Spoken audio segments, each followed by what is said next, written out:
Awesome, awesome, awesome. So, you guys, I know we have a nice 2 hour training, so we're going to go ahead and get started. I'm going to go ahead and do the welcome. I'm going to keep letting people in, and we're going to enjoy this Friday. So, again, welcome, welcome, welcome, and good morning, everyone. My name is Shanice Hatfield, and I'm Region 5 lead trainer. On behalf of Region 5, Western Tidewater Community Services Board, I would like to thank you for attending Solution Focused Brief Therapy Part 2, presented by Talisa Beasley. So just a few things to keep in mind. I will be monitoring their chat for this training. We're going to have a break around 10. Just, let us stretch and get our thoughts together, come back, knock the rest of the training out. And you will be receiving a certificate of completion after this training. So like the ones I've been sending you guys, if you would like it, you can go ahead and drop your name in the chat now or at the end of the training. It really doesn't matter. Not your name, sorry, your email. Drop your email in the chat so I can get those certificates distributed to you guys, okay? Like I said, if any questions, I'll be here the whole time. So yeah, happy Friday, and I'm gonna pass it over to Talisa. Thank you again for coming. Thank you, Shanice. Good morning, everybody. Good morning. Good morning. It is Friday, the day, as Shanice said, we've been looking forward to. And we are glad to have you here with us this morning. Thank you for having me back for part 2. I so enjoyed part 1. Hopefully everybody else did. So I will ask, this is a bit of an interactive training. If you can, to turn your cameras on, we'd love to see your beautiful faces. Keep yourselves muted so we don't have the background noise. But if you can, if not, it's okay. But it's just, if you can, that would be great. So I'm just giving everybody a chance to come in. We still got people coming in. Welcome, welcome to this fabulous Friday. And it is fabulous. I'm hearing it's homecoming weekend. So My you guys apologies, are gonna have... we are not doing clinical supervision this morning. Sorry about that. I got you. That's okay. That's okay. So welcome to this Friday. I hear it's homecoming weekend. So this will be a lot of fun this weekend that you guys will have. And we're going to knock out this training that's really only about 2 hours. So that gives you an opportunity to really enjoy your Friday and kind of head into the weekend. So I'm going to get started and move into the presentation this morning, and we'll go from there.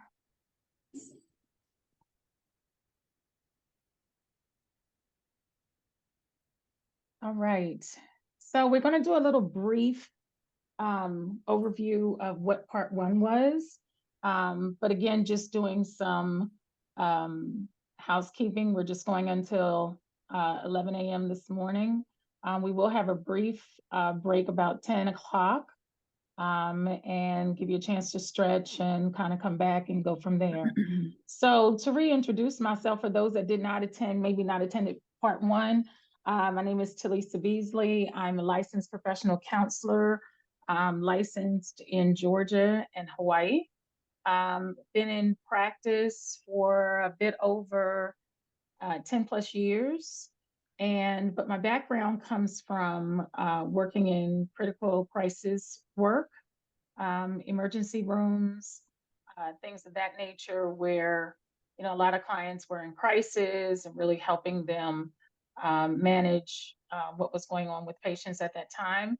Did a stint also in risk management and worked insurance and commercial insurance, and worked with clients who were dealing with accidents and things of that nature. But I'm also currently right now working in suicide prevention, doing the mobile crisis team here in the Atlanta area, and working with clients who are in crisis at that moment, as well as substance abuse. So as you can see, I've done a lot when it comes to critical crisis work, really helping clients to identify solutions for what they need and what they're dealing with at that moment. I will say it's been very rewarding because it helps me to be able to understand what the client needs at that moment. Sometimes when we're in crisis, it's kind of hard to really find some way to stabilize when things are kind of going crazy. So it's been really, really rewarding work. I also do some diversity, equity, inclusion, and belonging work. in corporations and really helping create the atmosphere needed for their employees, and also helping sometimes their HR departments and really working through crisis issues that they may have there. So I wanted to just kind of do a little brief work on what we had talked about in part one. We really talked a lot about, make sure you're muted because I still hear some background noise in some of the calls, some of the people that are on. Talk about working with clients with problems. This is something we do on a regular basis. And sometimes the way it is perceived by clients definitely finds its way into the session when we work with them. Okay. Unfortunately, in our world right now, a lot of problems. We are currently this week dealing with yet another mass shooting in Maine, and working and helping people in the community to resolve this and work past this issue. But right now we've got a lot of pain going on. Unfortunately, in this country, we have a big problem when it comes to gun violence. And, now having this recent incident, the weight on clients is heavy again. So a lot of times when they come to see us, they come in with that weight that they're carrying, saying it's just really hard. It's hard to deal with. We're also, if we can call it post-pandemic, personally, I don't believe it's post because we're still kind of dealing with things. But recently, within the last couple of months, COVID numbers have started rising again. So again, it brings back to light for clients, yet another problem I have to deal with, yet something else I have to address. And this is how they come into our office. So they come very weighted down, not really knowing what to do. The challenge with this is, as for mental health professionals, we're working with them. And a lot of times the ideology is, you're going to come and solve this. I'm going to go see this person. You're going to solve it. The problem with that is, again, that's not our role. But that is how counseling or therapy is perceived on the street, so to speak. I'm going to come to see this person. They're going to solve my problem. Okay. So with that comes a lot of weight on us. You're going to have a solution. You're going to have a solution. I'm going to try this. The problem with that is that it puts the onus on us. It also creates dependency. What you'll see as we talk about solution focus today is really helping to switch that dynamic back to the client, because therapy is, we are supporting them through what they're dealing with and helping them to identify what works in their lives, because we're not the experts of their lives. But when they come to us, it's the other way around. Okay. So what's great about this modality is it helps to switch that back to the client and help them recognize that they have the ability to be able to identify the solution, and that we're there to support them in the process. Okay. One of the other challenges is, a lot of times when it comes to therapy, again, how it's perceived on the street is that this is something that has a lot of medication involved. It means that I'm crazy, things of that nature. They do not necessarily approve that. So they're always looking for more processes or techniques that have more of a humanistic perspective, more of a holistic perspective, to help them see how to be able to identify solutions that are internal, that bring out the solution. Okay. So what we talked about in the first session was to identify some of those ways that help them do that. Okay. So with that, we introduced, of course, one of the authors of Solution Focus, which is Steve DeShazer, psychotherapist. What I loved about finding out more about him was that he was not a psychiatrist. A lot of our modalities that we operate from, really operate from someone being a psychiatrist, an actual MD. What was great to see was that he was a therapist, just like I am. So what that says to me is that we all have the ability to be able to create processes and modalities that work for our clients. That takes the weight off of them. Well, I couldn't possibly very much do that. Absolutely, you could. He was a psychotherapist, and they came up with a process that is actually being used worldwide now. Okay. So as a professional, I want to help you see from a different lens. What do I actually see? What could work? Okay. It's not that you don't know or I couldn't possibly do. Absolutely, you could. But helping to identify what works for the client is what we're all after. Okay. So he saw the benefit of brief therapy versus long-term therapy.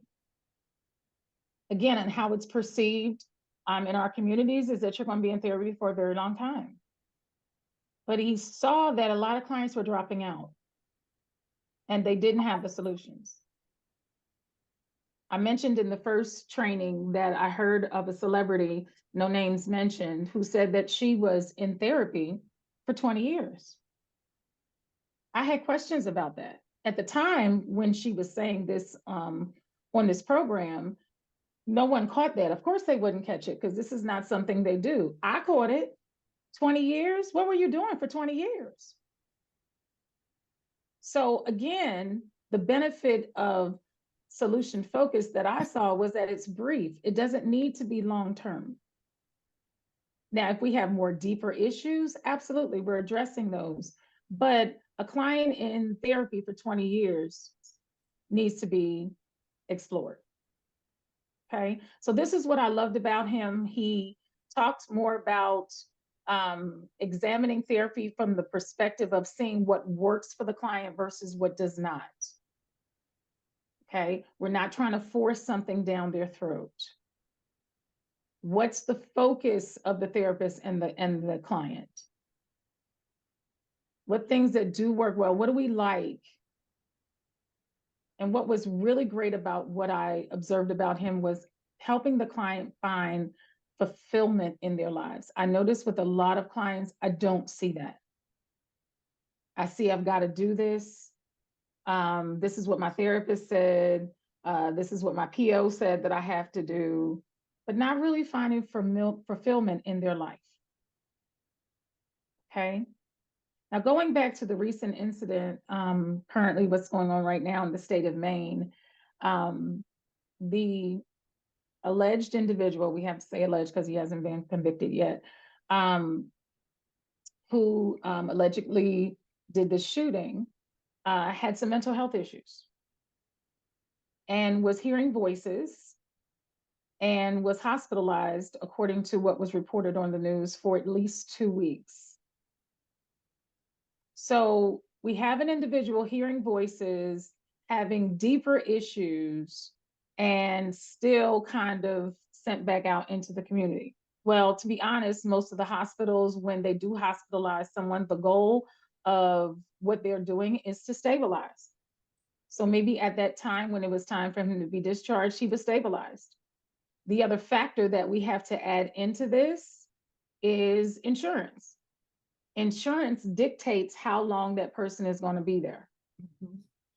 So when physicians are reading the treatment plan, what we're going to do, they submit that to the insurance company. They have a utilization department who determines, okay, yes, we agree, no, we don't agree.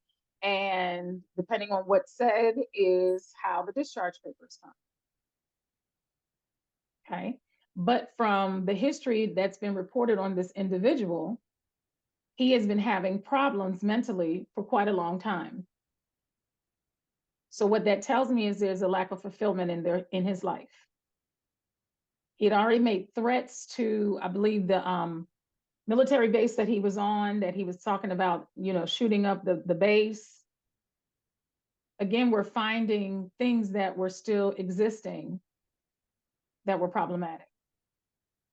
So what Steve is saying here is we want to work with clients and find what works identifying the focus of therapy, and identifying a fulfillment. What in life brings fulfillment for you? Okay. The other thing that was mentioned is the role of the client or role of the therapist is helping the clients make the shift that they are the expert of their lives. Helping clients really identify what has worked in their life. That's a big shift from do this and this will work. There have been areas in your life where things have worked out well. Sometimes when they're having problems, that gets overshadowed. Okay. As a therapist, you're really helping them to take the covering off of that. There are times in your life you've done really good. I wonder if that solution could work here. What's different about solution focus is we don't spend a lot of time on past. In this area, we just briefly talk about past, what's worked well. Okay. Because of what is talked about in media, TV, movies, whatever, when it comes to therapy, most clients come into the session thinking we're going to focus on our past.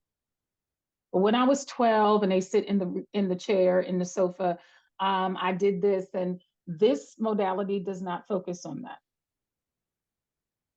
It focuses primarily on the present and the future. So we let the past be the past. Helping clients to recognize that they are free from worrying about what happened in my past. Let's identify what works today. Okay. So it's a little different from the other models because that's exactly where we want to go to, is we want to go to the past. What I thought was great about this model was really identifying the strategy, because this model is derived from the strategic therapy model. What strategy are we going to put in place? Sometimes when clients are upset and worried, things of that nature, they don't do well with strategizing. Okay, so this brings this back to center stage and saying, okay, what strategy do we want to put in place so that we can be successful going forward? Okay. So it's pretty much most of what we've discussed in session 1. And I do want to bring to light one more thing that we did discuss. As the therapist, our goal is to help the client put the fire out, not to be the investigator. That's a challenge for us. We immediately want to investigate how this fire got started. There's a big difference between the firefighter and the auditor or the investigator that comes back to look how this fire started. Okay, so that's something that we have to work on internally, to not go, okay, well, where did this start and how did this, that now you're investigating.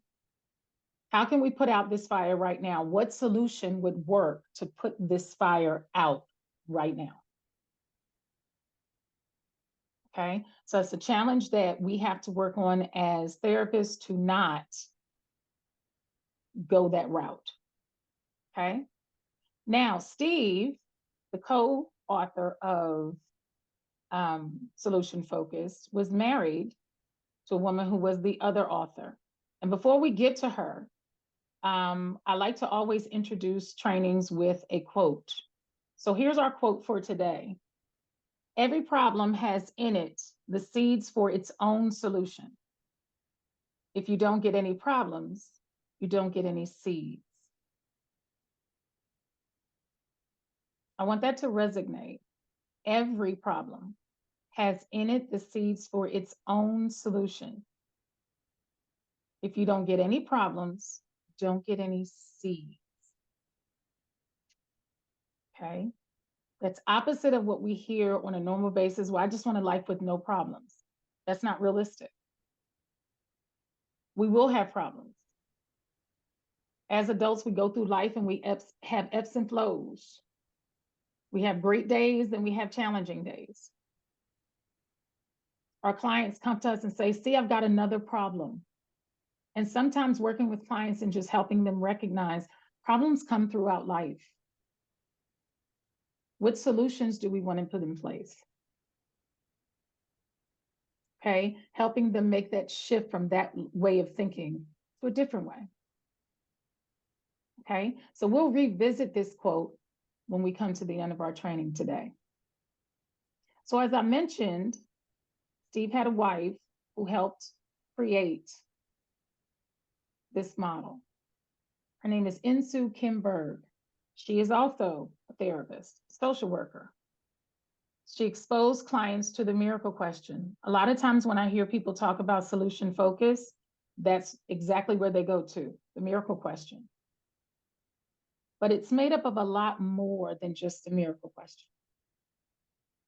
She encourages practitioners to really, really focus on their listening skills. Be intentional about your listening, what you hear from the client and what you build on. I had a client tell me this week that, you know, I'm really successful in this, but I'm just horrible at this and it just makes me, and I go, wait. You just said I'm successful. And then you go to the negative.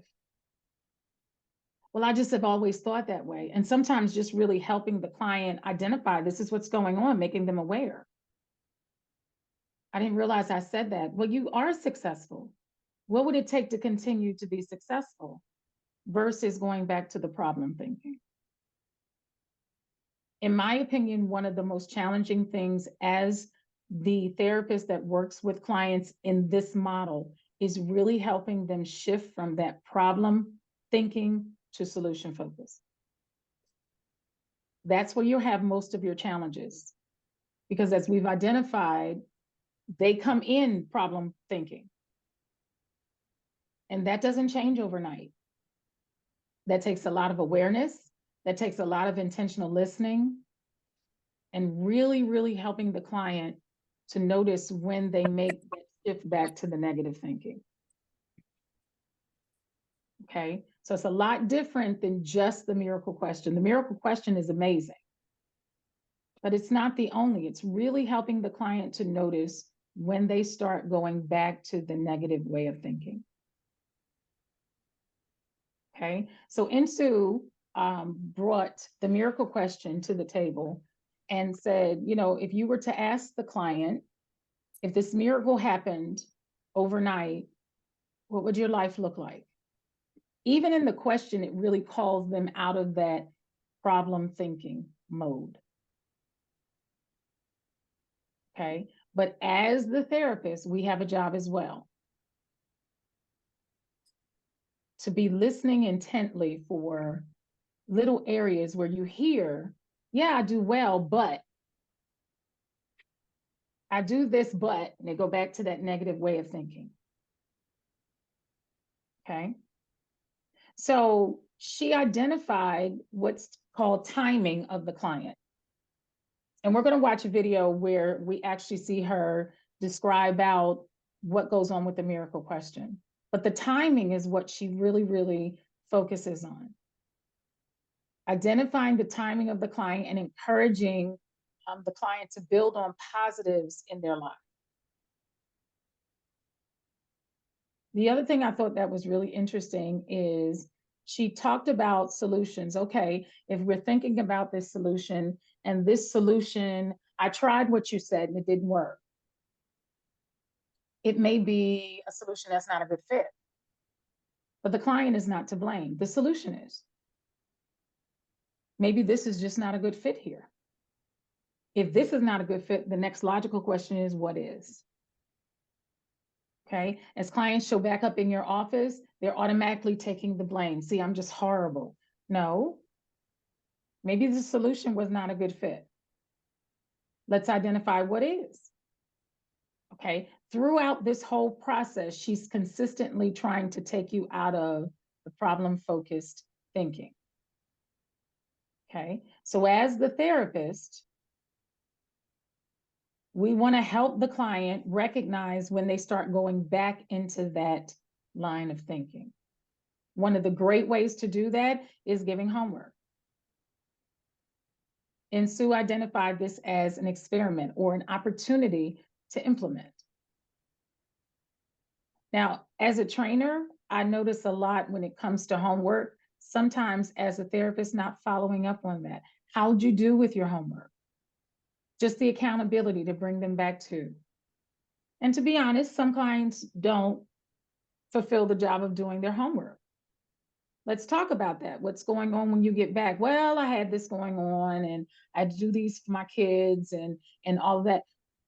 But again, when we don't look at the homework or the implementation, then the weight comes back to the therapist. You're supposed to change me. So this is part of that dynamic of talking with them, that it's important for the homework so that they get an opportunity to implement and try things out in their lives. The goal, of course, with therapy is that we're here for a period of time and eventually we work ourselves out of the job.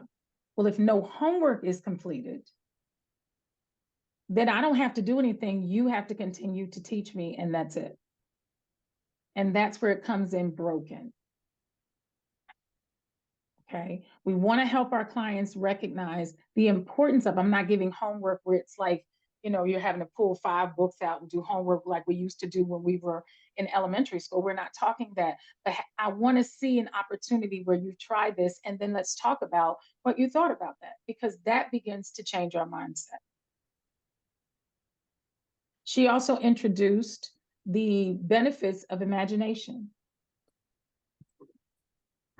Sometimes when you bring up imagination, you bring up, people automatically go to Sesame Street, electric companies, something like that that comes on PBS. You don't hear a lot about imagination.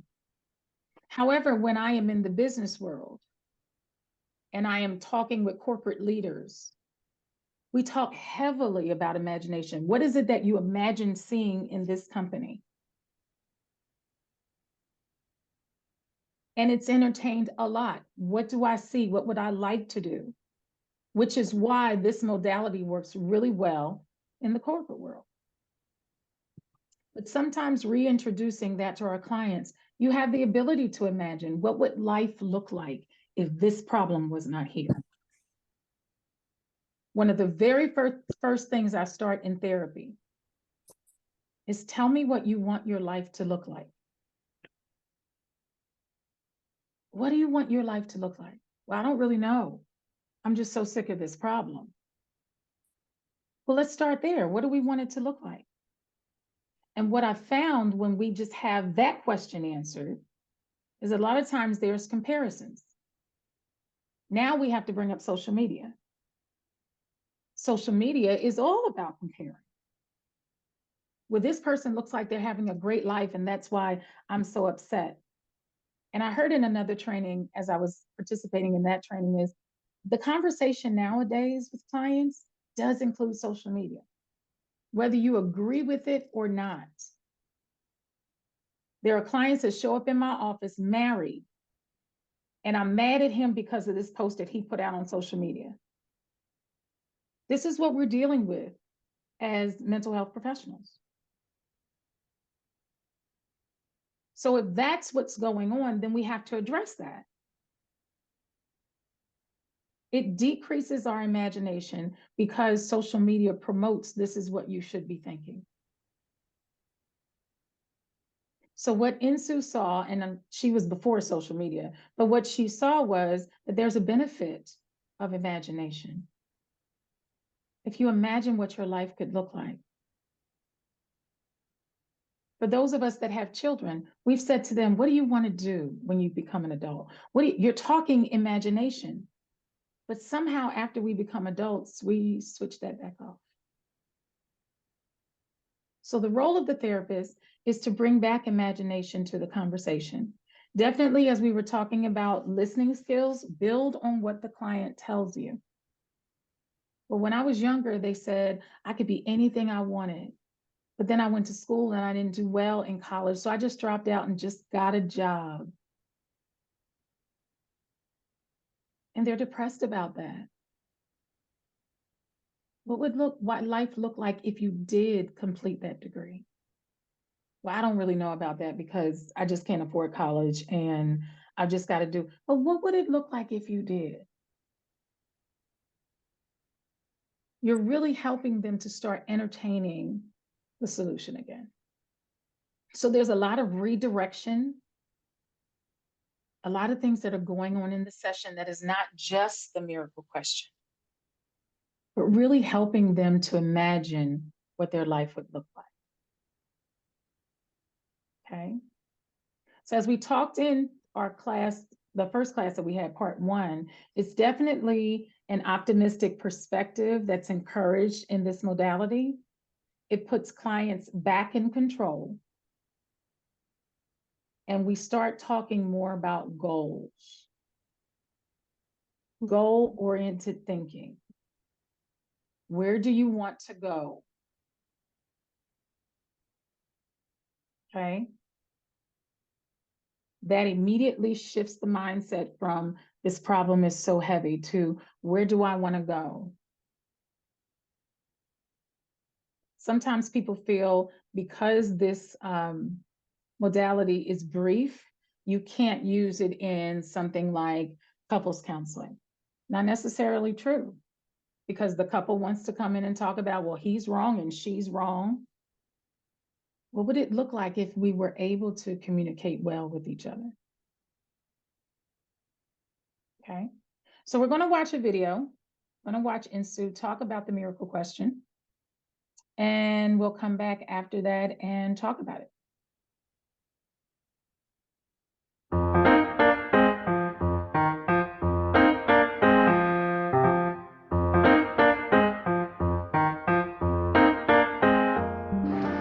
One of the most important and also most difficult part of the tools to use is this called the miracle question.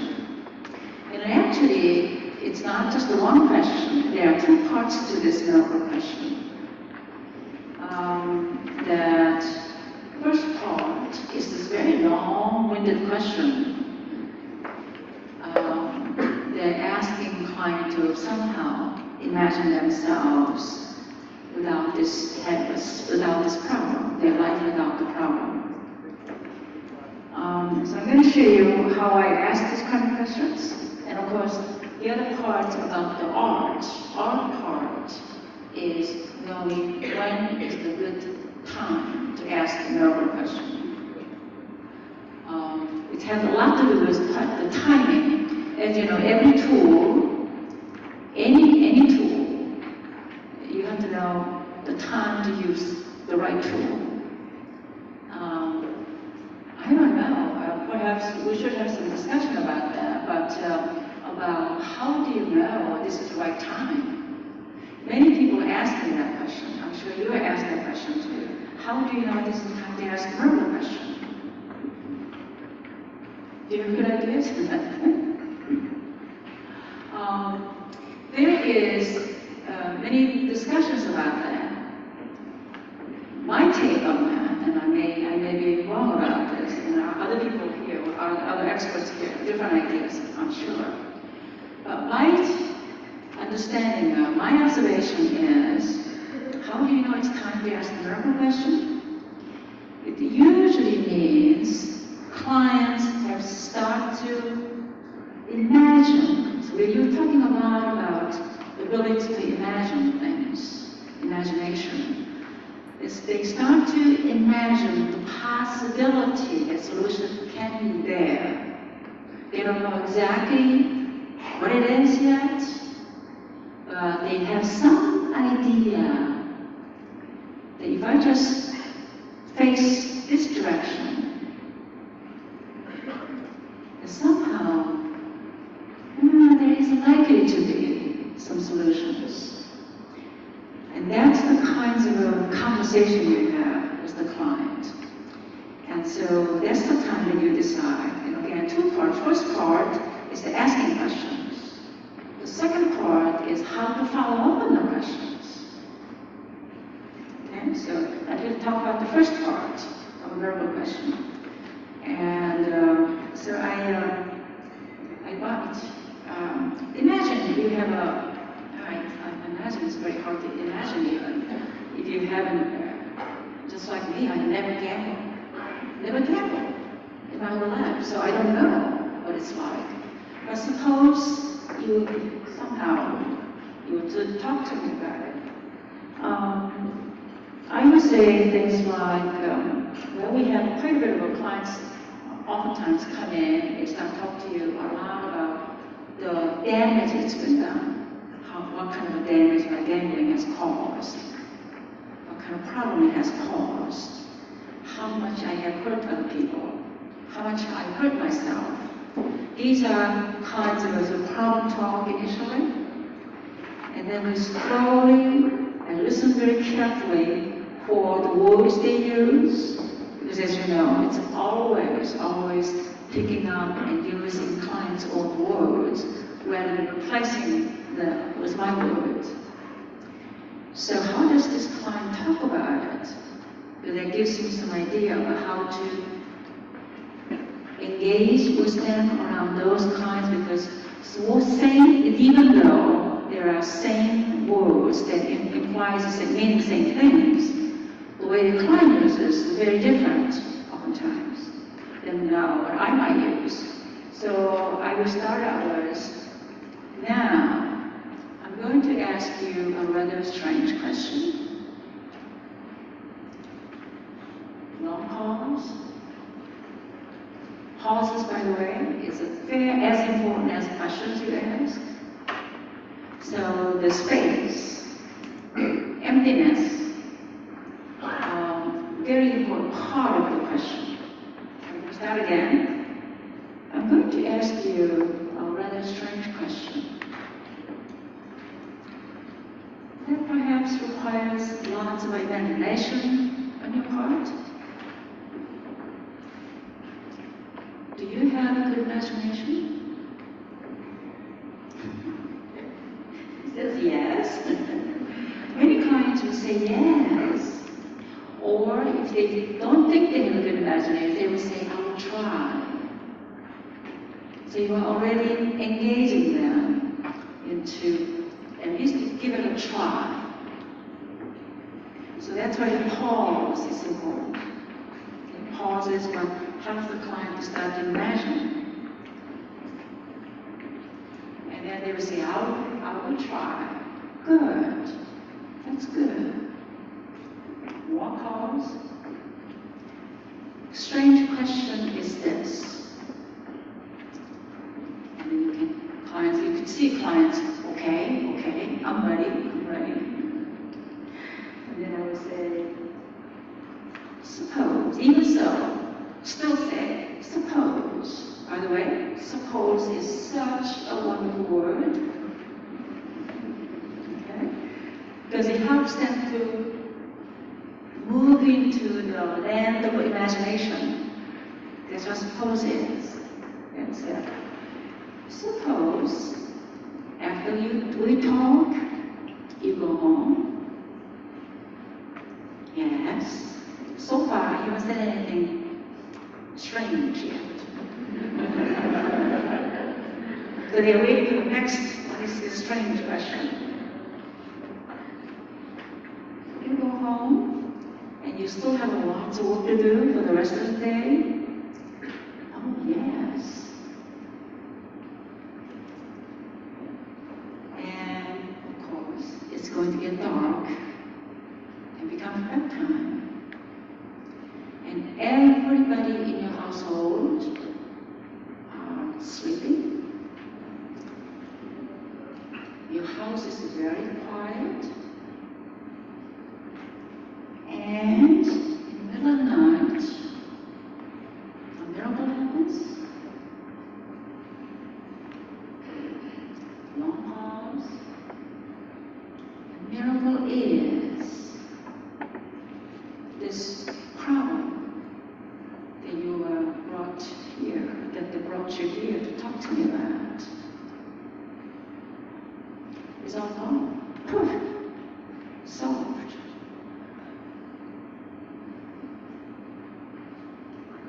Long pause. So when you are slowly coming out of your sleep tomorrow morning, what might be the first small sign that will make you think, wow, maybe there was a miracle during the night. I feel different. first small sign that will make you think that.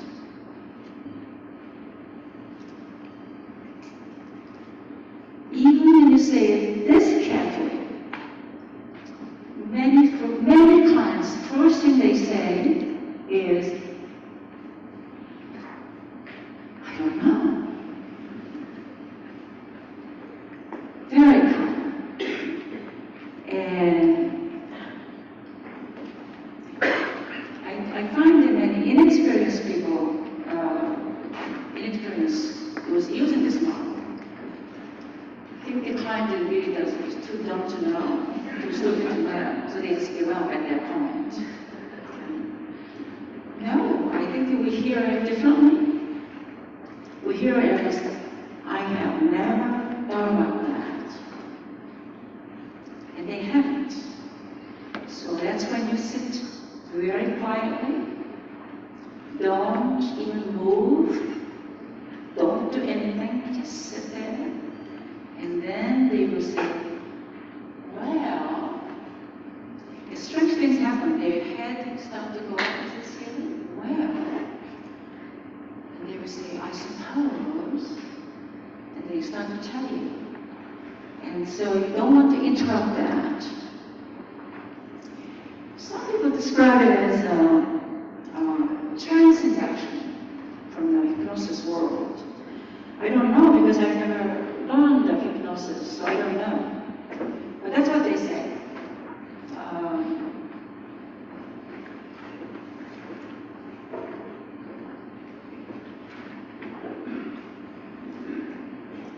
When you're very quiet, wait for them to say, and they will say, first thing they will say is they smile. I will feel like, I wake up feeling like my shoulder is lighter. Okay. What else? But that's, you know, what else? Very important question.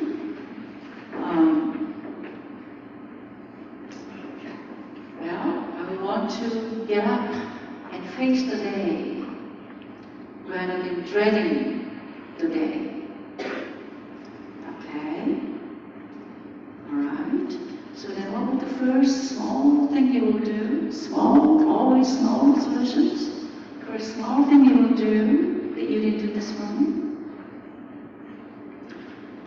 Well, I suppose I would feel like I'll get up and coffee.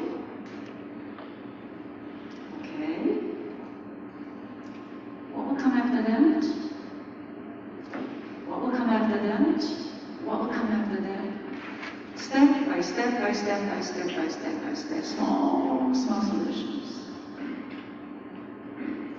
And as you can see, as the longer this solution picture is, the more details of the pictures develop. You can almost see the client changing before your eyes. They clearly have some sort of physiological response to that. And many people describe it that way. They said somehow they can feel the shoulders going down and their facial muscle gets relaxed. Sometimes they even have a smile on their face. But always sort of like your eyes look up and instead of trying to imagine, trying to remember when they felt like that. So this is the second part. Very important second part. It's not just asking the question, that's not it. But we have to know how to follow up on that. Start the small success. Sometimes clients will come back with us. There's a college student. She said she had $25,000 in debt from gambling. And so she said that all my debt will be gone. Well, there's no way that she's going to have $25,000 in one day. So then I say, well, that sounds like a pretty big miracle. What might be the small miracle for that? Tomorrow morning. And she described it as the small miracle would be, I would want to get up. So what difference would that make when you want to feel like, when you want to get up instead of staying in bed all day and hiding from the world? What would you do then? And then she said, I want to get up, and I will get up, and I'll have more energy. I will embrace the day rather than dreading it. Okay? So always these kinds of questions has to be translated into the direct behavior. What is it, that first small thing you do that you didn't do this morning? So small collection of small solutions. And you can just see as you go along, the conversation gets longer about miracle questions. The more client becomes animated, become more energized, they become more hopeful. So as I said, there's a few parts to that, okay? And then obviously the next part is to ask about when was the last time they feel like getting up in the morning and face the day. Small things.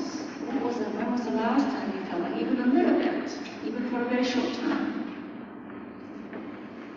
And so the exception finding questions are then you build the picture, details of the picture of solutions, and when was the last time you felt that way?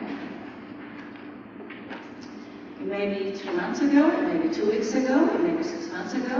But almost all clients have some ideas about that.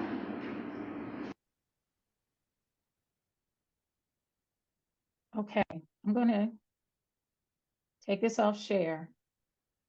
Interesting things that she said in her training.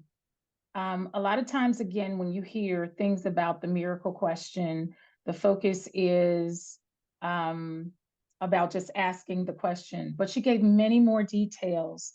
If anything, I can say is that she described what's going to happen here.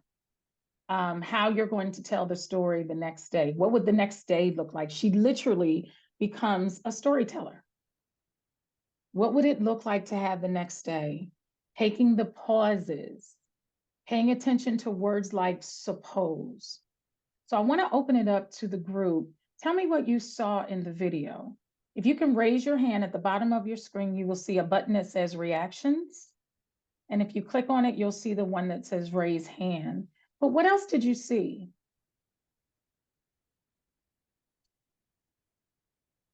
Again, a lot of us focus on that miracle question, not really paying attention to all the other things that she mentioned. Ms. Shannon Robinson? I felt like she was gently guiding. She wasn't imposing. She wasn't, I'll use a colloquial term, but low-key telling people what to do, but she was just very gentle in her guidance. Absolutely. I love how you said that. She was gentle in guiding them. In our last training, someone mentioned, what do you do with a client that says, I don't know? Right? It's that redirecting, bringing them back around. And by definition, I don't know is really more of a distractor. I'm just trying to get your mind off of asking me that question. You get frustrated, you walk away from me, and that's just the end of that.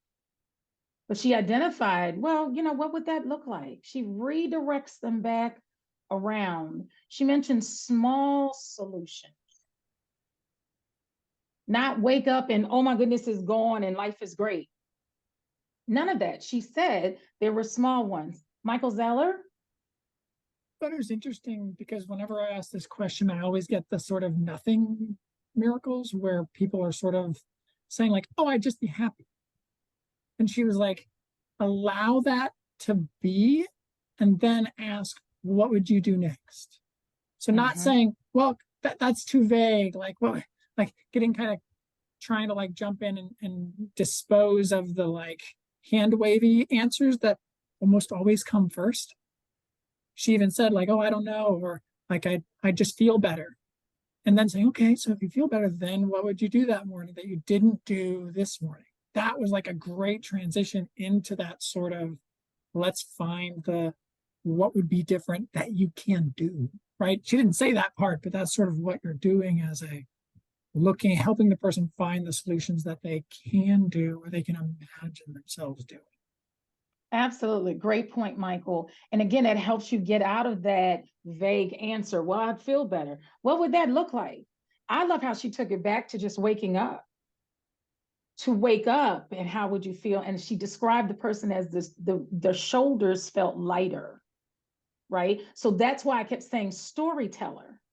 We're telling this story of what it looks like to get up. And I love the example she gave, which is someone with that was $25,000 in debt from gambling.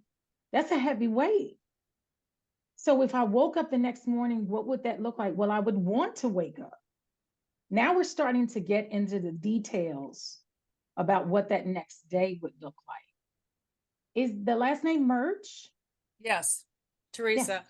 One of the things I noticed that I really appreciated is that she wasn't giving the client answers when the client was putting up barriers or hesitations. Instead, she was asking very effective, open-ended questions that what the client could actually handle, and breaking it down for the client over and over again. And that really caused the client to become engaged. So if the client had a barrier or was resistant in some way, then she would ask an open-ended question that literally would begin to open the client up to where she needed or he needed to go. So I was piggybacking on what Michael said. Absolutely. Absolutely. And now, again, the client is going to try to find that. And this is what I meant when we first started today is our role, right? We think if I just ask this question, in a way, we kind of say, you know, well, it's just going. It's going for me too. We don't have to worry about it. It's great. See you later. See you next week, right? But it's not that. It's a lot of redirecting because they're kind of trying to find their way out. And we're saying, no, let's kind of really look at this from the start when you get up. What does that look like? Well, I would want to get up. If I'm $25,000 in debt, I might want to get up that morning, right? For someone that's dealing with a gambling problem, they do want it to just go away. If it goes away, then my day is brighter. I can enjoy homecoming weekend, right? But again, it's day by day, minute by minute. If this is gone, then I can actually reach out to people because a lot of people who are in debt are not trying to call anybody. I can be social again. You help them to begin to start to tell the story and don't allow them to be vague. That's fine. Just redirect. Well, what would feel better look like? Is it Miss McCrae? It's almost like peeling back different layers of the story, opening up more opportunities of dialogue. Like I said, turning the pages of the book, reading the book. Absolutely. Or peeling the onion. Peel it. Let's just see what we got. And again, that points to the question of they come in vague. I got this problem. What do you have to solve it so I can leave? No, this is interaction. We're gonna talk about. I'm not the expert of your life. I can't come in and tell you what to do. So it helps them to start doing it. And this is a skill set. One of the things I think is not mentioned when it comes to solution focus is you're actually teaching a skill because they're going to have more problems. As adults, we know we got problems. We're going to have more problems. Right? So if I have this problem, what do I start thinking about? This is why this model is so good in a corporate setting, because as I'm working with leaders, that's what they're doing. They're problem solving. What would I want this to look like? And then we start putting things together as to what that looks like. Okay, so it's not just something brief. You tell me you feel better. All right, see you next week. Nope, peel this back. If I didn't have $25,000 in debt and I don't have this gambling problem anymore, I don't feel the urge to kind of go gamble again. I'm free. And oh my goodness, what it means to be free. I don't have to do that anymore. So this is an amazing model if We look at it in detail, and as we've said, peel back the layers, you begin to find the other pieces. We're going to take these 2 questions and then we're going to go to break. It's Tawana. Good morning. I Good really morning. had an appreciation for the long pauses. It's what I identify as crickets. And, you know, sometimes silence can be uncomfortable. So it kind of puts the pressure on somebody to break the silence. And as we as clinicians and therapists have you, if we can just be comfortable with sitting in that, then more than likely the client will come up with something. And that's better than the I don't know or I got nothing. So I really love that. Absolutely. Great point. Great point. And again, it's uncomfortable for us too. It's silent. I need to feel this silence. This person's not getting it. They're resistant. We kind of list it as. Nope, let's just sit here with it for a minute. And that's often a challenge because at least I'll say for me, sometimes I do have a solution that I want to present and just sit and see what they come up with. Absolutely. One of the things I do with I don't know or silences is, well, let's explore that. Let's kind of pay attention to what that would mean versus I don't know. And again, it's a distractor. It means go away, leave me alone. I don't have to think about this anymore. Let's bring it back. Let's think about what that means. And what most times I hear from clients is, I never looked at it that way. We're still peeling that onion. It's a different layer. So great point. Miss Lisa Connors? Yeah, so one of the things that I use, because I do a support group for women living with HIV. And so one of the activities that I use with them, because you talked about the story, is I start out with giving them prompts. So we all know how stories go when we were growing up, once upon a time. And so I give them once upon a time, blah, blah, blah.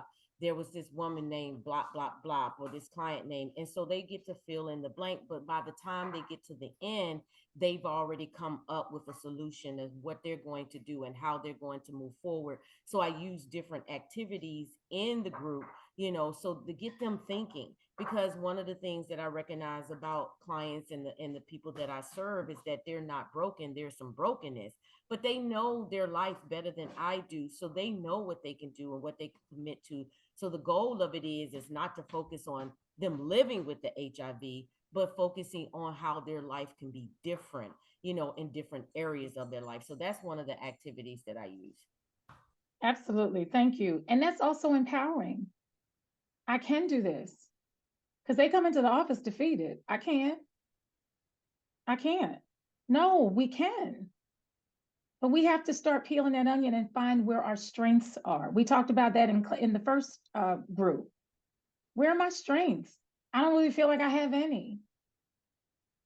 And that comes back to that imagination. You've done amazing things in your life. Now we want to bring those things to the surface so that we can use that going forward. So great point. Thank you so much for the conversation. Shannon, I'm going to let you be the last one, and then we're going to go to break.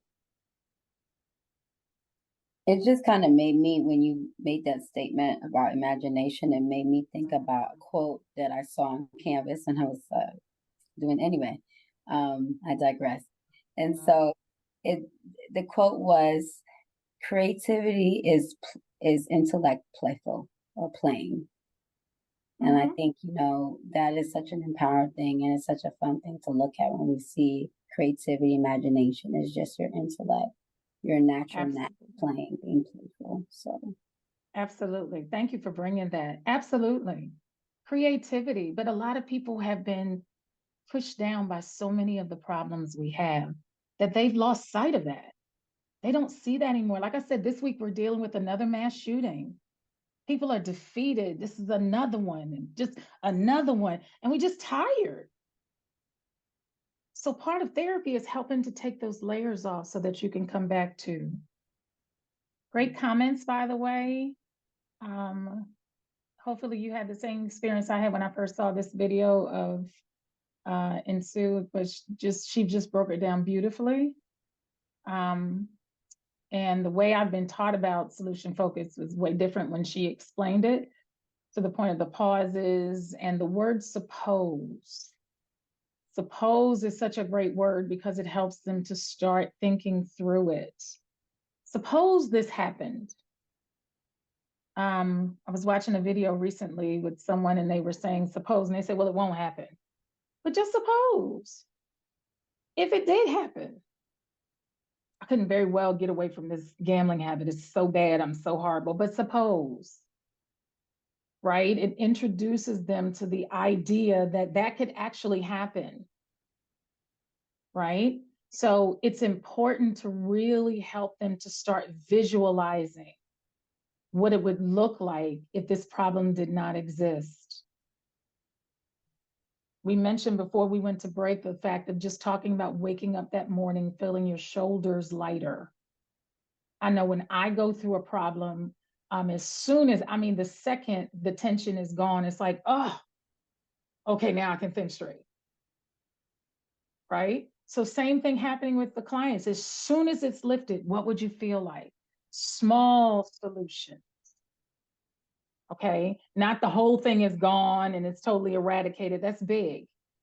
Small,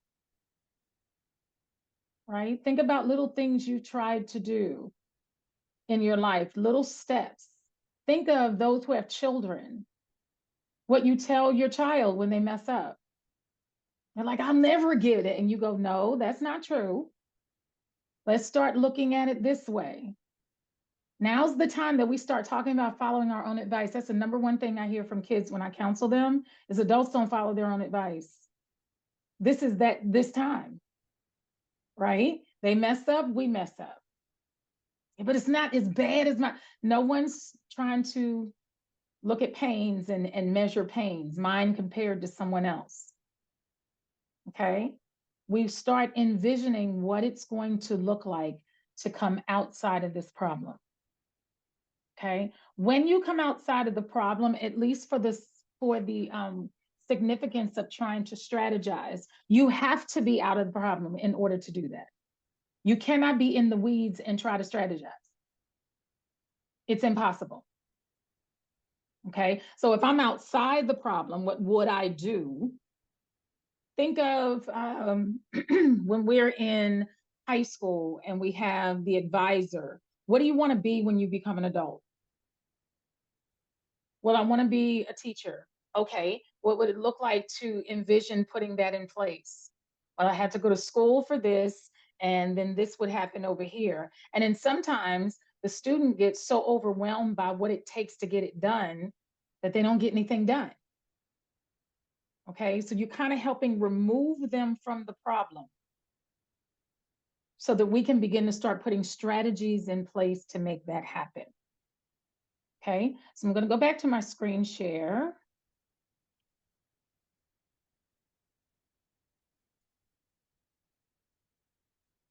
So as we mentioned, this is a lot more than just asking the question and that's just the end of it. The miracle question is also seen as the exception. Exception is a great word. You know, when we have this exception, most people think, we don't have exceptions. It's just what life is. I hear that from clients all the time. This is just who I am. May not necessarily be that. It's how you see it. Well, this is what this person said I am, and this is what this person said I am. But what if you weren't? What if you were something different?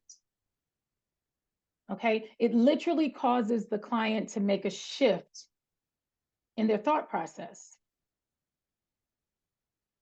Imagine my life without. I'm originally from, I think I told you guys, I'm originally from Philadelphia and I live in Atlanta now.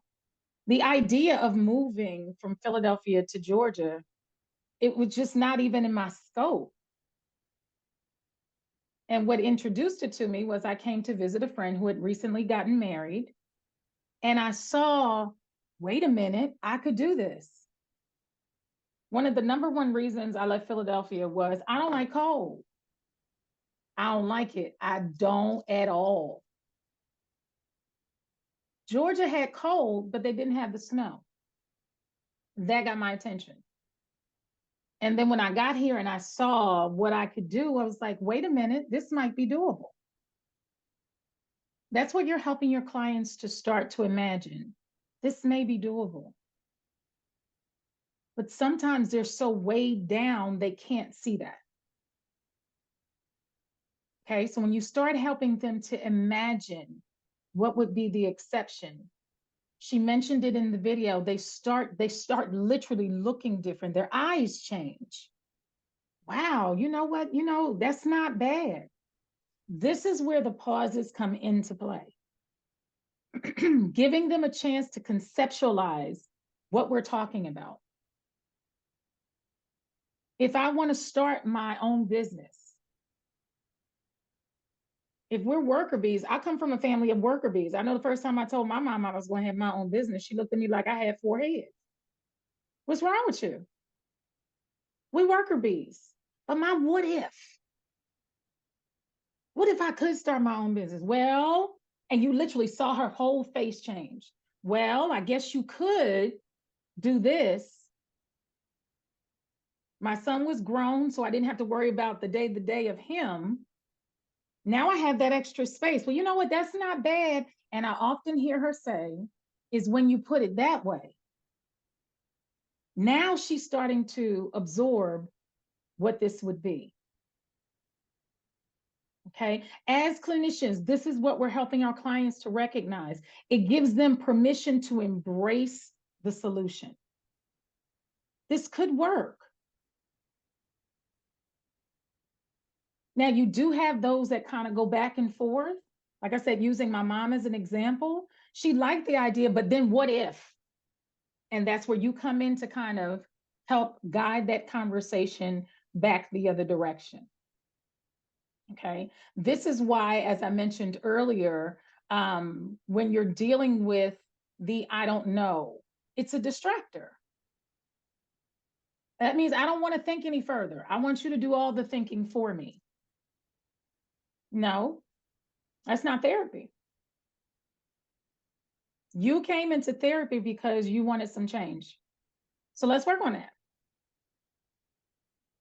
Right? But as clinicians, we have to know that walking in, they may present the I don't know, but we redirect. Okay? Doesn't matter what issue we're dealing with, we redirect. If it's anger management, well, they say, I'm always like this. Who said always? Who said?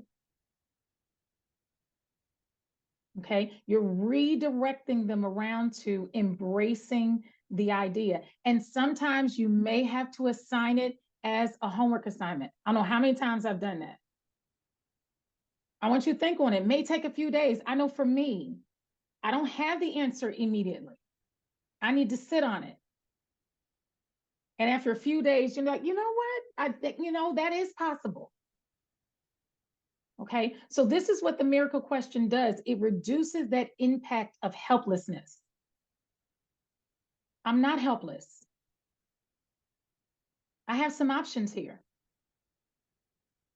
It immediately addresses that problem-laced thinking. The beauty of it is it opens the client up to options. Again, as a person who comes from a worker bee family, introducing, you could be an entrepreneur. That is an option. And it helps clients identify the strengths they have. Most do not think that they have a strength at all. That's why I'm coming to see you. You do have some strengths here. Okay. What I think is wonderful is it brings back, and I mentioned this in part 1, the idea of hope. There is some hope here. When you're $25,000 in debt, your hope is diminished. And I think the way she mentioned it in the training was this was a student. She's not even working a full-time job and I'm $25,000 in debt. How am I even going to tell my parents?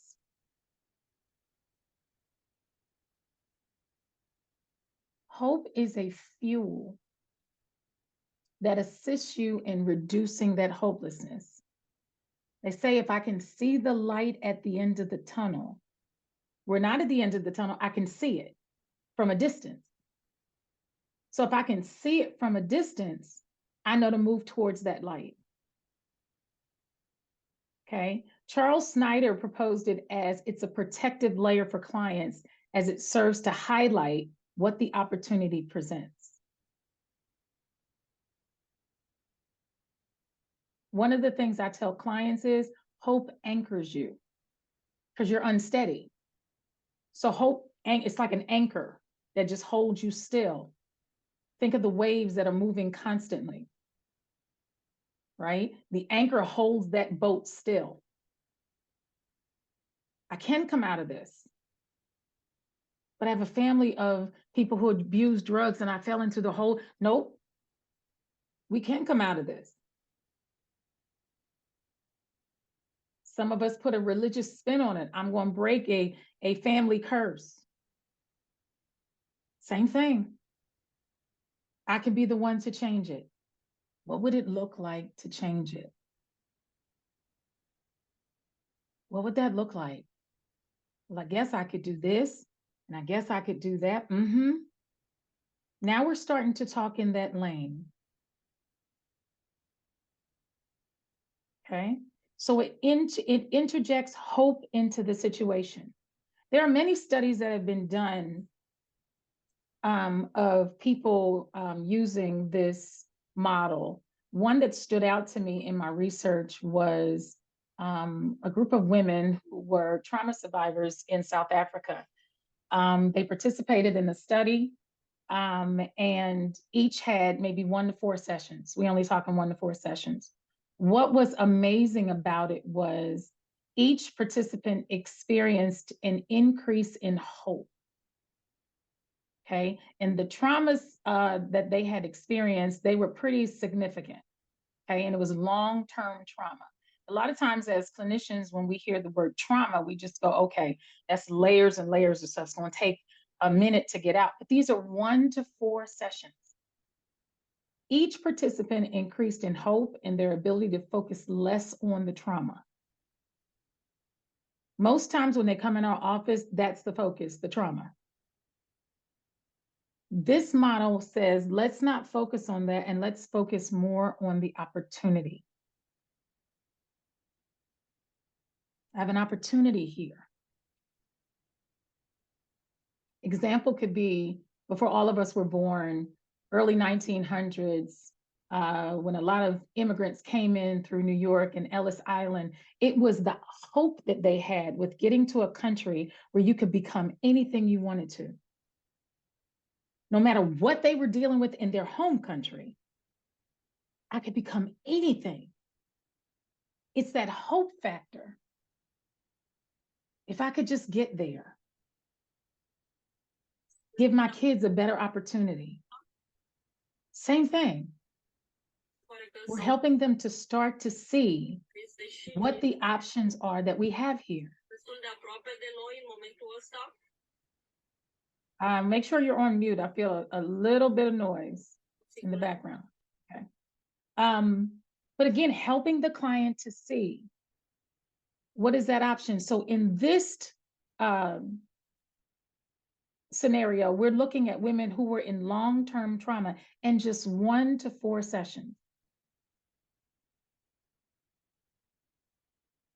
That's pretty powerful, doing that in 1 to 4 sessions. A lot of times in some of the other modalities, it takes a lot longer. But for 1 to 4 sessions, we can start helping you look that way. Now, I didn't say that they were totally healed, so to speak, but we're starting to move that direction and get away from the trauma.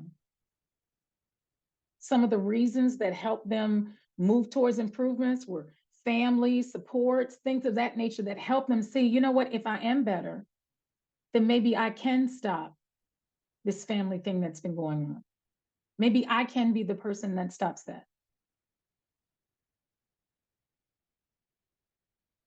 Okay. So that helps you to see what this does. It begins to start getting them thinking the other way.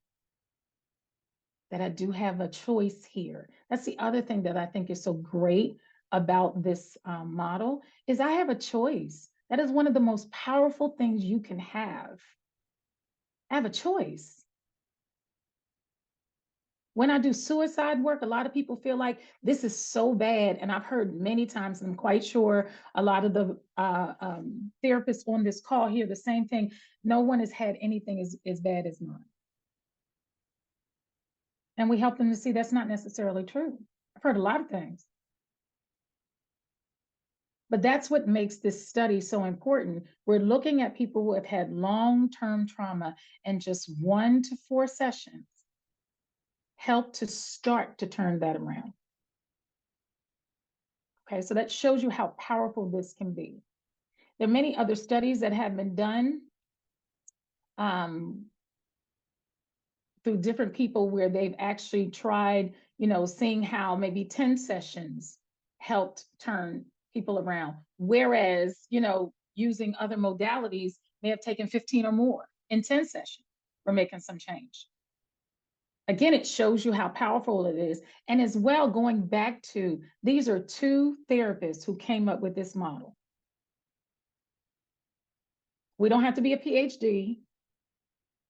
We ain't got to go incur any more student debt. It's our observation. What do we see as professionals? Sometimes we beat our own selves down. I see a lot of things. And you incorporate what you do because of the type of work you do.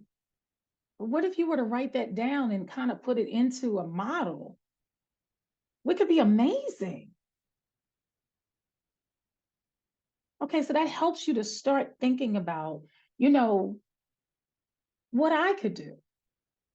Not just studying someone else's model. I think it's great. I'm not putting their model down, but you have power here as well. So one of the things to also think about when it comes to this model is a lot of times we'll compare it to other models. Mostly the model that I hear when we start discussing solution focus is the narrative model. What if I change my story? Okay. The thing to remember is the narrative model does not seek to solve a problem. It just wants to change the story. When you change the story, you start changing self-talk. Solution focus is primarily focused on today and future and what solution could we put in place. That's the difference between the 2. Okay, and I'm not putting narrative down. I think narrative works and does its work. But again, a lot of times people compare the 2. Okay. So one of the things that Insu mentioned was scaling or listening to what the client is saying. Okay, this is our responsibility. Now I'm listening to how you sound and what you say, what statements you say. And a lot of times from what I've seen in the work that I've done is clients reveal solutions all the time, but then they discount it. That would work, but especially in the mobile crisis work that I do, suicidal ideation, they shoot it down. Well, I could do that, but no. So I was recently watching, I've since become a history buff. I am actually the family historian, and I've become interested in history all of a sudden. So I was watching a documentary of people around the 1929 market crash. There was a lot of suicide around that time. Same thing happened around the time, I want to say it was 2008, either 2000 or 2008, when the economy tanked again. And I think it was the housing crisis in 2008. And people's houses were upside down. All sorts of stuff was going on in Wall Street. Extreme amount of suicide around that period of time. And in the documentary I was watching, they were depicting, but showing a person literally jumping from a tall building because the economy had tanked. But I wonder if that client had received therapy using this model, would suicide still be an option?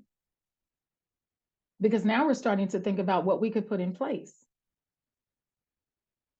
And what I've noticed is there's a similarity between the times that we have a crisis in this country, usually a financial one, where the suicide rate goes up. And it's usually around the market crashes because we can't see our way out. So since we can't see our way out, then now we start entertaining the idea of suicide. Okay. So if a client was in session and let's say they're working on Wall Street for the sake of this conversation, and they come to you and they say, listen, it's really bad. The economy's tanking. I invested money into such and such, lost that money. And now it's just horrible and there's nothing I can do. So when they come into therapy, we're listening for those things that help us to build upon things. We had the money to invest before. I wonder what it took to do that. Well, I had X, Y, and Z. Now we start looking at that. Well, how did you feel when you were investing money? Well, I felt on top of the world. How do you feel now? I feel horrible. So what would you put in place to help you start moving back towards feeling on top of the world? Well, I guess I might start researching some more stocks and trying to see what would work and start looking at some things. Because what I've learned is in the stock market, if you can buy it when it's on the low end, it's cheaper. And then, of course, things are going to rise from there. Well, you know, that is true. You know, I'm feeling a little better now that you put it that way. You start asking them questions that help them to start to see the solution differently. Okay. Scaling helps the client identify their ability to achieve goals. So if I was a 3 when I walked in your office, I'm going to ask that question again towards the end. I feel like a 6. Well, what helped you improve? And it could be as simple as just talking through it. I just needed to talk through it. Okay. So if you're at a 6, what's it going to take to get to be a 7? This helps clients be realistic. Those small solutions that Insu was talking about, let's be realistic. Let's not jump from 1 to 10. What's it going to take to move from 1 to 3? What's it going to take to move from 3 to 6? Now the client has to explore what's it going to take versus us filling it in for them. Well, I guess if I'm trying to rehabilitate from substance abuse, if I change my friends, what would that do? Well, now I don't have the pressure to use. If I'm trying to work on improving, building friendships or being social, sounds like I need to get out more. Well, yeah, that would work. I can meet some people. That's what we're trying to do, right? We can't meet people in the house. If we're married, what would it take to help you feel more loved by your spouse? Well, if he would hug me more often. Yeah. Now I'm starting to feel more love. Okay. These are things clients can do when they're apart from you. Measure how you got up in the morning, what I feel like a 3, but by the time I got myself dressed and ready to go out the door, now I'm a 6. Have them write it down, bring it back to the session. Because those are the things we're going to incorporate. I know for me, by the end of the day, when I'm exhausted, I can't do anything else. But I know that. That's what's important. I know that at the end of the day, I'm spent. They need to know that about themselves. Well, by the end of the day, I was just so tired. It's the end of the day. You've done all these things. That's why. Okay. So you're helping them to scale. The other thing that's important, again, as clinicians, is we have to start noticing things, small things. That means we have to slow down. Not trying to do everything in the session. Sometimes you have to sit on something for a while. You know, I noticed about you that when you start entertaining the solution, you immediately find the antithesis of what you just said. So this is really good, but you know, this is just horrible. Why do you jump to that? Why do you go to the negative one? You know what? I never thought about that. I think it's just a habit.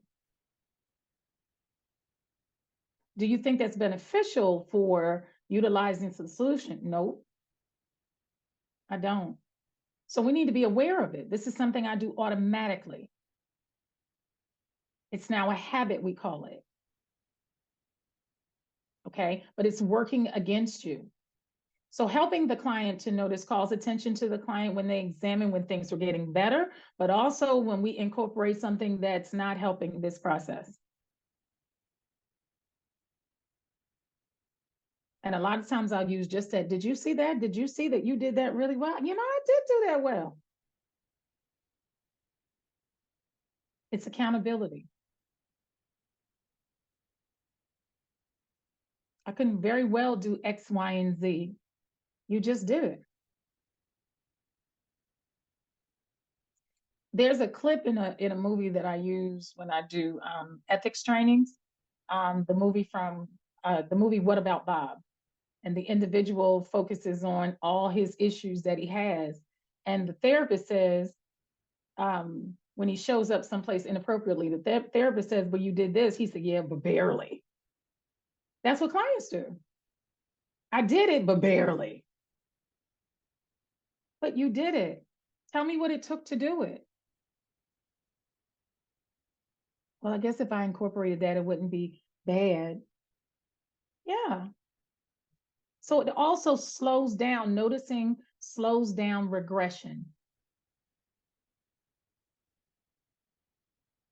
When they want to go back to, because we all know when the client deals with the crisis again, they're going to go back to that behavior.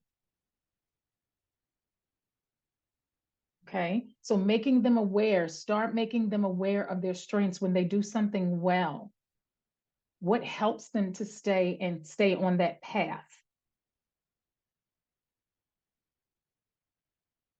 Okay.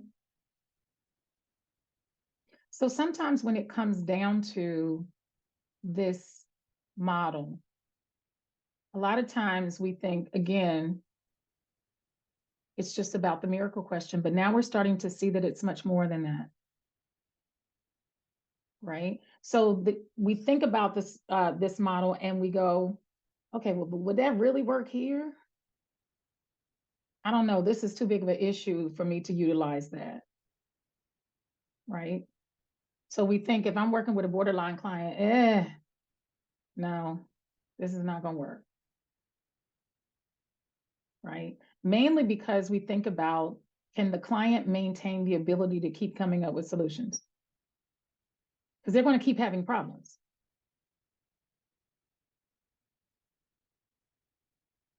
So as the professionals, we have to start examining, does this fit? Does it not fit? If I'm only seeing a client 1 to 4 times, building rapport is a challenge. That takes some time. But is that more about us or is that about the client? I'm only seeing this client, remember I mentioned the study was 1 to 4 times.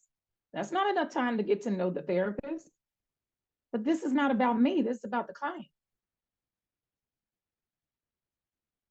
So if I have that internal issue, I have to deal with that personally.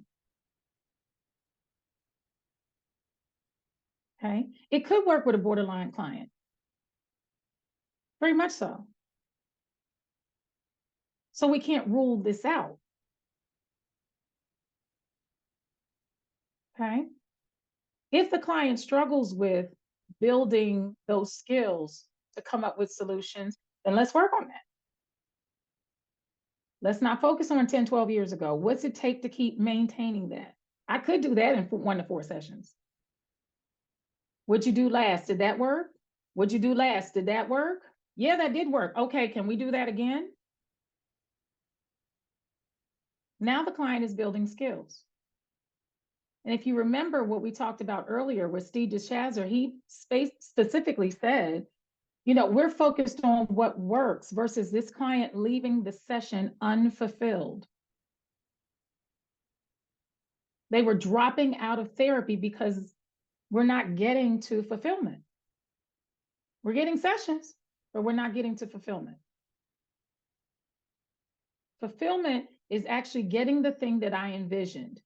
What skill set does it take to get the thing I envision? It may be helping them put solutions in place when problems present itself. Because we all know as adults, problems are going to present themselves. Okay.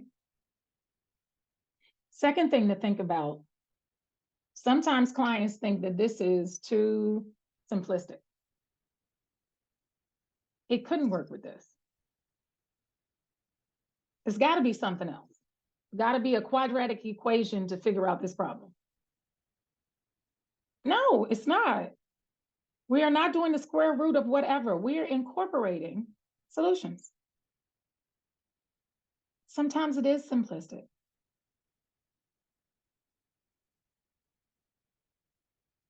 I mentioned earlier about this, the skill set of helping clients to build that. The area that I focus on specifically when I see clients is the ability to relapse. Why did you go back to that way of thinking? Well, I guess it's just automatic. No, what that says is we haven't developed the skill to stay in this area. We went back to the old one. But as we say, as clinicians, how did that work for you? I didn't. So why are we going back to something that doesn't work?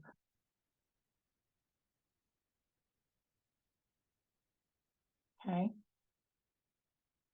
I would also say when it comes to using this model, we make the assumption that we need more healthy clients. May not. That's the assumption, which we all know as practitioners, it's not a good idea. Assumptions are half information and we make a permanent decision.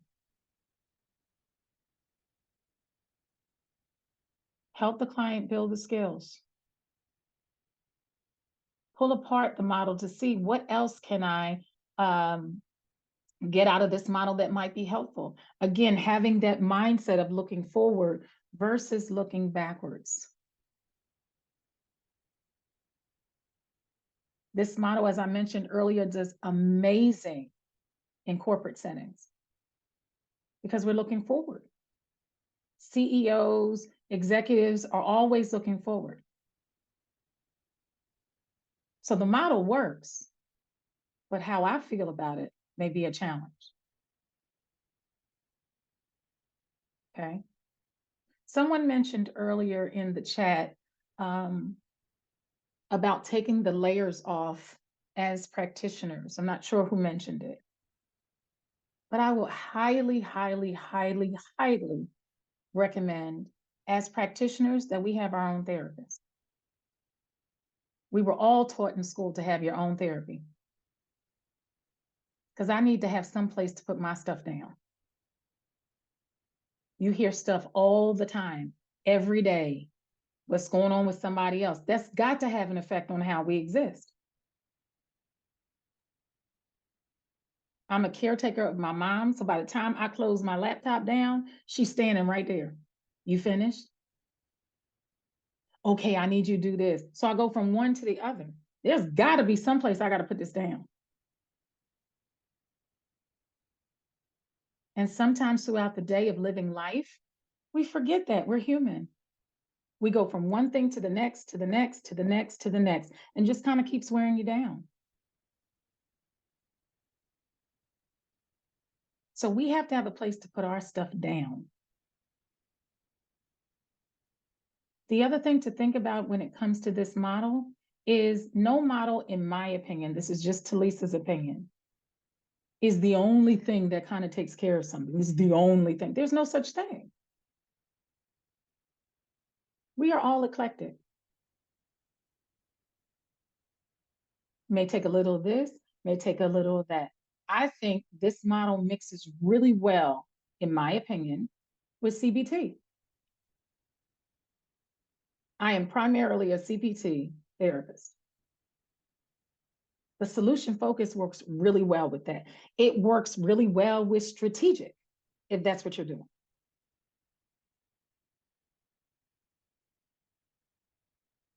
So it's not just one thing, oh, that won't work. No, that won't work.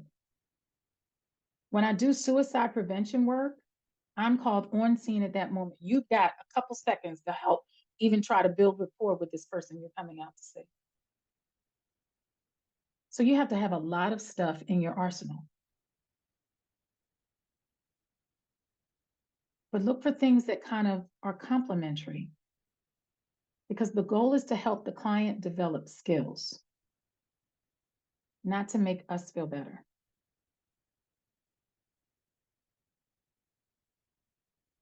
Sometimes we may have to confront some thoughts that are not appropriate. What model helps me to do that? You're thinking of the ways to be able to help the client do what they need to do.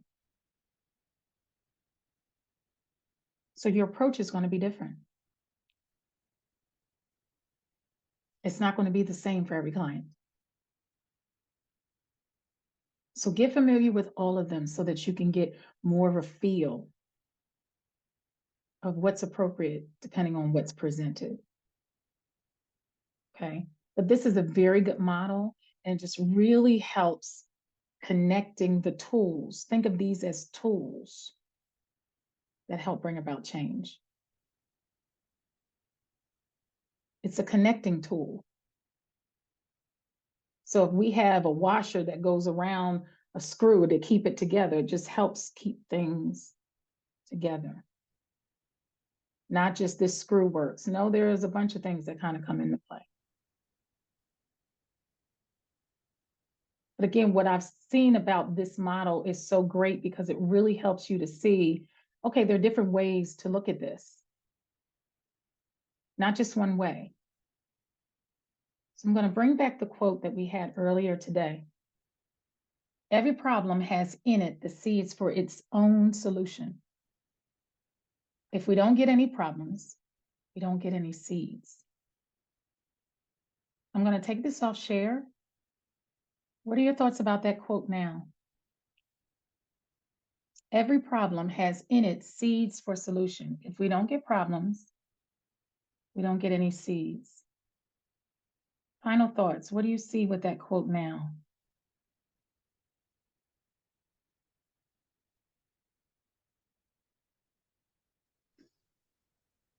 Hello.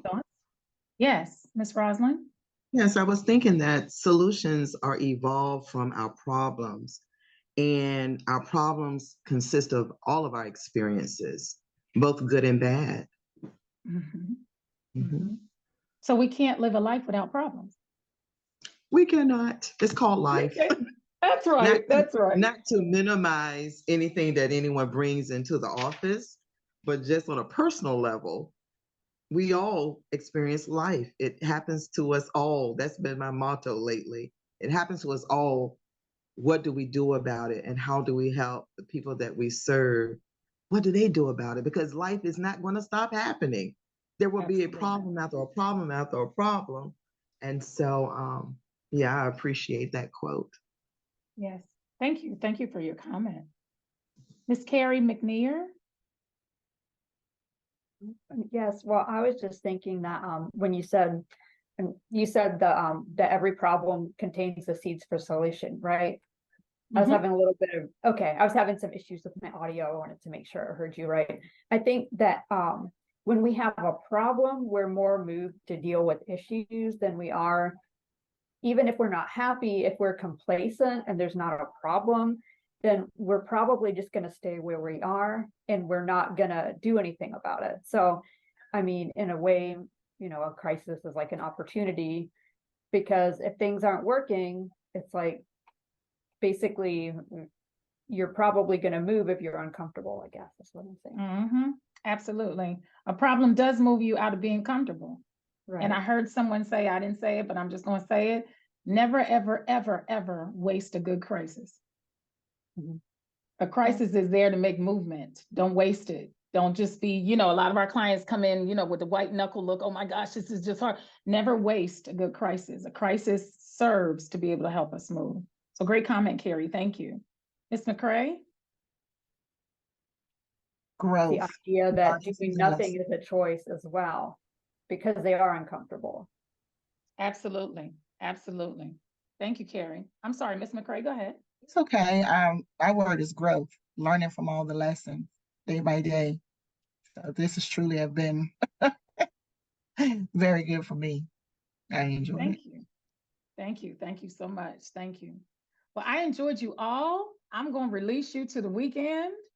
It is Friday, and as Shanice has told me, it is homecoming. It's time to go handle some stuff. So thank you all for being part of this group today. I enjoyed you all.